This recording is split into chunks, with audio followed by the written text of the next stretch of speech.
నమస్కారం అండి. నేను మీ Roopalakshmi.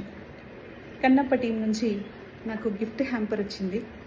Thank you so much Manchu Vishnu గారు. Thanks a lot. ఇంటి ఆడపడుచు పంపించినట్టు సారెపెట్టి పంపించారు. Thank you so much.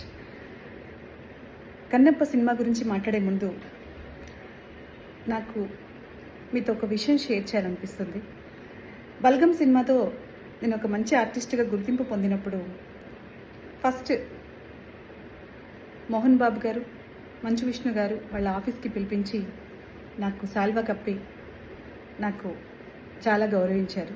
Thank you so much. అది ఎప్పటికీ నేను మర్చిపోలేను. నాతో పాటు డైరెక్టర్, హీరో అందరూ ఉన్నా నన్ను కూడా గుర్తించి నన్ను పిలిపించి మీరు ఇచ్చిన గౌరవం చాలా థ్యాంక్స్. దాన్ని ఎప్పటికీ మర్చిపోలేను. ఇంకా సినిమా గురించి మాట్లాడితే నాకు ఇష్టమైన వాళ్ళందరూ ఆ సినిమాలో ఉన్నారు. చాలా మంచి టాక్ ఉంది, చాలా బాగుందని. మీకు మరెన్నో సక్సెస్లు మీ లైఫ్లో మీరు చూడాలి, అంత మంచి జరగాలి. Thank you so much. Thanks a lot Manchu Vishnu గారు.